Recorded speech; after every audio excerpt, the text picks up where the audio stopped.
Hello Leute, ich bin's, Cat the Cat. For everyone who doesn't understand German, there are subtitles down below. Auch heute geht es eigentlich, Hello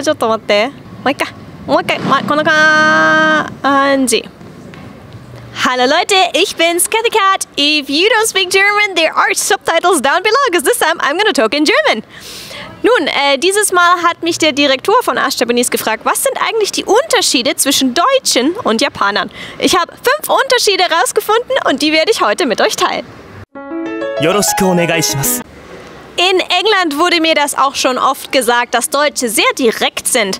Nun, wir sind immer sehr direkt, manchmal sagen wir genau, was wir denken, was in Japan nun nicht so gut ankommt. Japaner sind eher indirekt, heißt, manche Sachen werden eher so durch die Blume gesagt, als so ganz direkt an die Person. Man ist sehr, sehr vorsichtig, dass man die andere Person nicht verletzt, auch wenn man denkt, das ist jetzt die Wahrheit und es stimmt auch so. Sagt man das nicht unbedingt. Man möchte die andere Person nicht verletzen, eigentlich immer sehr gut für die Harmonie des Ganzen sorgen. Wir Deutschen sind generell sehr interessiert, manchmal auch ein kleines bisschen zu interessiert.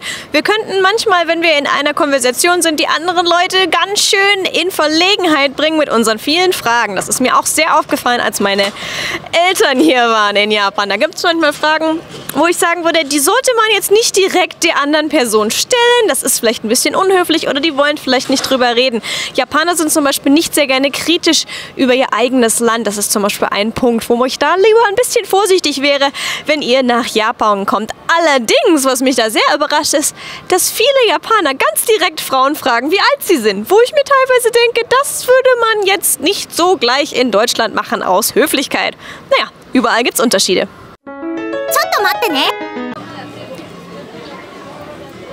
Wir Deutschen sind nicht nur sehr interessiert, wir argumentieren auch sehr gerne. Könnte vielleicht politisch sein, vielleicht über andere Ansichten, die wir haben. Und wir lieben das manchmal, wenn man sich so ein bisschen aneinander reibt und so ein bisschen gemeinsame Ideen austauscht. Nun, in Japan ist das nicht so. In Japan ist es generell so, dass man sagt, man argumentiert nicht so viel, denn es könnte so sein, als würde es klingen, als würde man sich streiten. Und Streit ist generell in Japan etwas, das die Leute sehr vermeiden.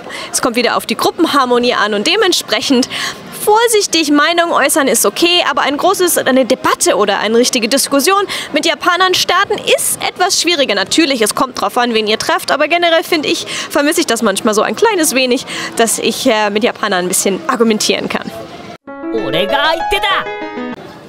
Japaner und Deutsche trennen natürlich den Müll. Recycling ist in unseren beiden Ländern eigentlich sehr populär, wird auch sehr in Japan darauf geachtet, dass Leute richtig recyceln.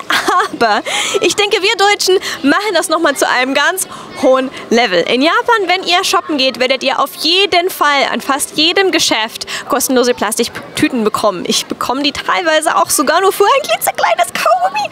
Das heißt, ihr solltet vielleicht darauf achten, dass ihr, wenn ihr eure Ökotasche dabei habt, dass ihr die immer zur Hand hat und schnell damit seid. Denn das Personal ist so ratzig schnell. Bevor ihr das gemerkt habt, ist schon alles verpackt. Heißt, gleich im Vorhinein am besten die Leute darauf hinweisen. Sonst habt ihr am Ende des Tages ungefähr 10 bis 15 Plastiktüten in der Hand, die ihr eigentlich nicht wollt. Nun, Japan, wie gesagt, es wird recycelt, aber es wird in anderen Sachen eben noch nicht so sehr auf die Natur geachtet, wie vielleicht in Deutschland. NEXT! Nun, Deutsche und Japaner sind beide eigentlich sehr praktisch veranlagt. Heißt, wir lieben Sachen, die praktisch sind, stimmt? Das heißt, wir Deutschen haben eigentlich auch immer sehr praktische Klamotten in meiner Meinung nach. Heißt, diese Jacke ist von Jack Wolfskin und die überlebt Wind und Wetter und alles mögliche. Ich sehe eigentlich Leute mehr in Hosen zum Beispiel auch in Deutschland, einfach weil alles ein bisschen praktischer ist. Nun, Japan ist auch praktisch, aber auf eine andere Art und Weise. Und zwar im Sinne von Erfindungsgeist bin ich absolut fasziniert von den verschiedenen Sachen, die man hier findet. Von den beheizten Klobrillen an der Toilette, dem Bidet, was da schon mit eingebaut ist und vor allem die Badewannen, die sich von selber weiter aufheizen. Man stellt also einfach nur ein, wie heiß man die haben will. Es wird genau auf diese Temperatur gebracht und dann auch für eine Stunde ungefähr auf dieser Temperatur gehalten. Und dafür, dass wir in Deutschland doch eigentlich es ein bisschen kälter haben als ein Großteil von Japan, überrascht mich das immer wieder, dass wir solche Sachen nicht nach Deutschland gebracht haben. Also sage ich, wir sind sehr praktisch für Deutschen, aber die Japaner sind da vielleicht noch mal ein Stückchen praktischer als wir. Nun, dies sind die 5 5 Unterschiede zwischen Deutschen und Japanern, die mir so gleich in den Kopf gekommen sind, aber da gibt es noch um einiges mehr.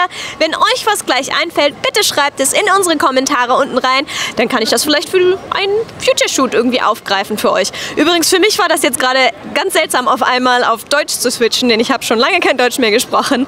Das war ein bisschen eine Herausforderung, aber ich hoffe, es ist gut bei euch angekommen. Da bin ich ja mal gespannt, wie dieses Video auch ankommt bei euch. Lasst es mich wissen, ich freue mich schon mal auf eure Kommentare und ja. Vergesst nicht zu liken.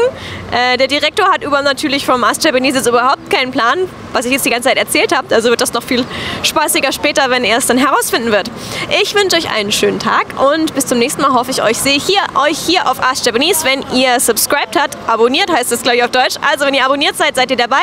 Und wenn nicht, wäre es schön, wenn ihr jetzt abonniert, damit ihr in der Zukunft mit dabei seid. Ich hoffe, euch hat das gefallen und ich sehe euch bald mal wieder auf Ask Japanese. Tschüss!